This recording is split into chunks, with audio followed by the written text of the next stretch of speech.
पति पत्नी का वस्तुतः सामान्यतः सम्मिलन सृष्टि की रचना है, देह की रचना है,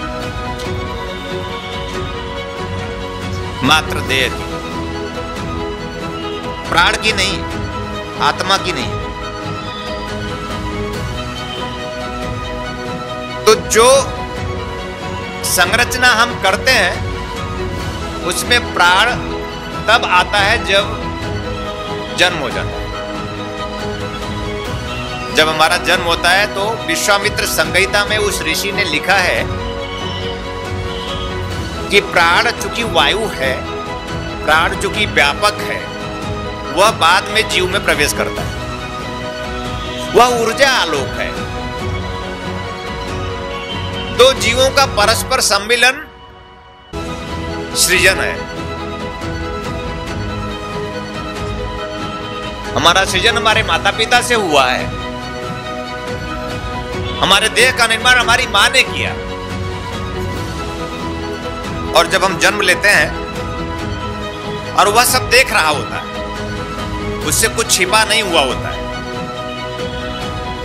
सब उसके ही सामने घट रहा होता है। पूरे ब्रह्मांड की संरचना जो सतत है, नित नवीन नूतन, इस ब्रह्मांड की संरचना ब्रह्मा द्वारा नित नित होती जा रही है। हम उससे विलग हैं, हमें एहसास नहीं करते। हम जीव हैं, हम संकीर्ण हैं, हम न्यून हैं, हम निम्न हैं, जिसके नाते उस उच्चता को, उस श्रेष्ठता को, उस व्यापकता को, ब्रह्मा की शक्ति को हम एहसास नहीं करते। हरि हरि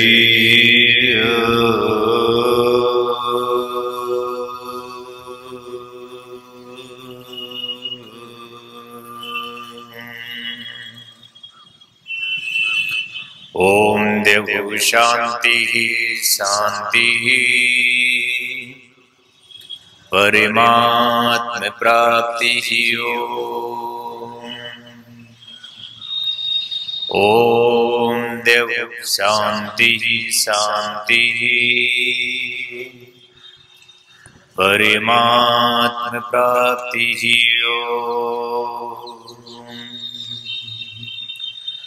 ओम देव शांति शांति परमात्म प्राप्ति ओम देव शांति शांति परमात्म प्राप्ति ओम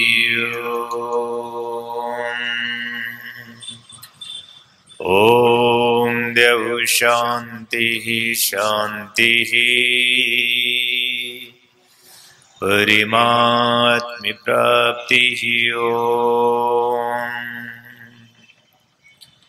ओम देव शांति शांति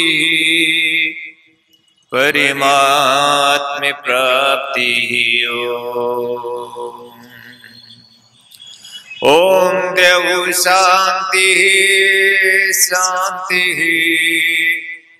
परमात्म प्राप्ति वंदे बोधमयं नित्यं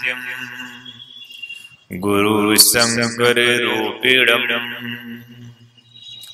यमाश्रितो हि वक्रोऽपि चंद्र सर्वत्र वंद्यते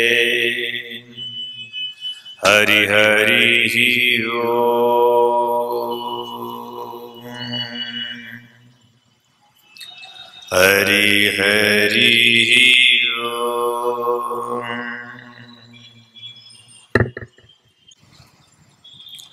वह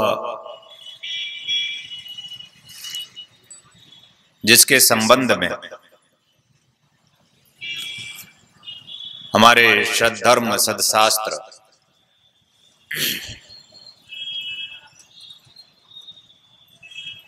वह चाहे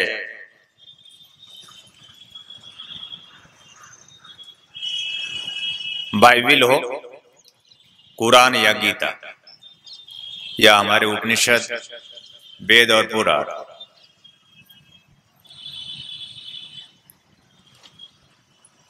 सभी में उसने एक संदेश दिया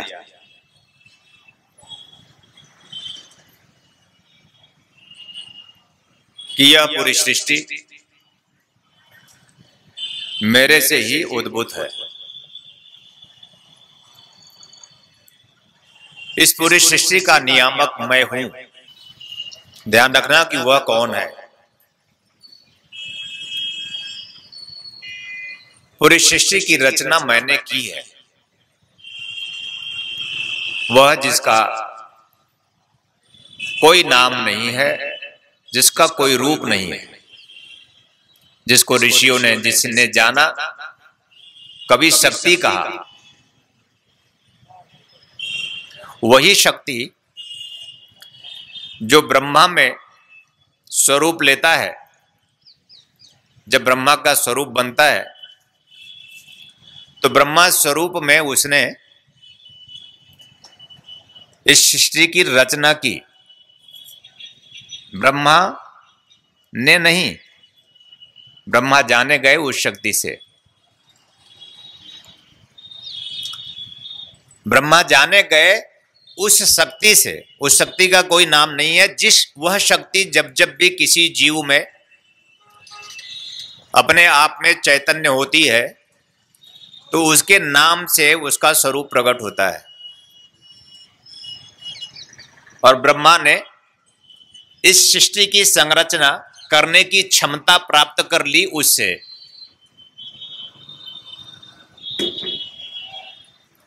और उन्होंने पूरी सृष्टि बनाई, बड़े प्रेम से बनाई। सृष्टि की रचना प्रेम से हुई है। और इस सृष्टि में मनुष्य, प्रत्येक जीवों की रचना प्रेम से हुई है। प्रेम के बिना संतति का जन्म नहीं होता। प्रेम के बिना जीव का जन्म नहीं होता। प्रेम होगा तो ही जीव का जन्म होगा। मैं वही बात कहता हूं जो आप जीवन जीते हो पर समझते नहीं हो। हमारा आपका जन्म ही प्रेम का कारण है। जब जीव में प्रेम होता है तो समीपता बढ़ती है। ब्रह्मा चूंकि सूक्ष्म है, वह शक्ति ब्रह्मा, और फिर हम परस्पर सम्मिलन करते हैं तो हमारा जन्म होता है। हम दो जब मिलते हैं, जब वो दो कौन है?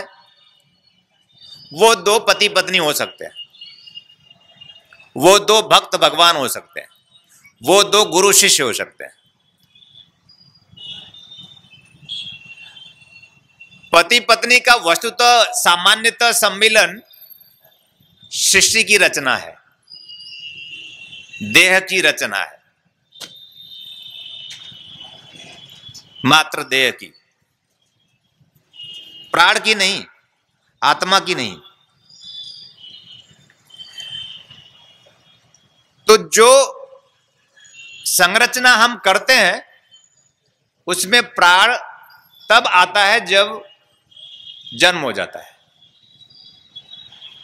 जब हमारा जन्म होता है तो विश्वामित्र संहिता में उस ऋषि ने लिखा है कि प्राण चूंकि वायु है, प्राण चूंकि व्यापक है, वह बाद में जीव में प्रवेश करता है। प्राण वह कौन है? वही शक्ति जो ब्रह्मा में प्रवेश कर ब्रह्मा संरचना में रत हुए और सृष्टि की संरचना में लग गए। माध्यम हम आप बने। जीव माध्यम बनता है उसकी संरचना में। अब ब्रह्मा कहीं स्थान विशेष में विराजमान स्थापित कोई व्यक्ति विशेष नहीं है। ब्रह्मा अति सूक्ष्म, वह सूक्ष्म आप में चैतन्य है कि आप सृजन करते हैं, कि आप जन्म देते हैं। वह ऊर्जा आलोक है। दो जीवों का परस्पर सम्मिलन सृजन है। हमारा सृजन हमारे माता पिता से हुआ है।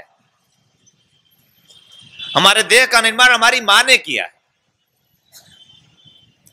और जब हम जन्म लेते हैं और वह सब देख रहा होता है, उससे कुछ छिपा नहीं हुआ होता है, सब उसके ही सामने घट रहा होता है। पूरे ब्रह्मांड की संरचना जो सतत है, नित नवीन नूतन, इस ब्रह्मांड की संरचना ब्रह्मा द्वारा नित नित होती जा रही है। हम उससे विलग हैं, हम एहसास नहीं करते। हम जीव हैं, हम संकीर्ण हैं, हम न्यून हैं, हम निम्न हैं, जिसके नाते उस उच्चता को, उस श्रेष्ठता को, उस व्यापकता को, ब्रह्मा की शक्ति को हम एहसास नहीं करते। हम सोचते हैं कि हम माता पिता हो गए, तो उसका जन्म हो जाता है जीव का,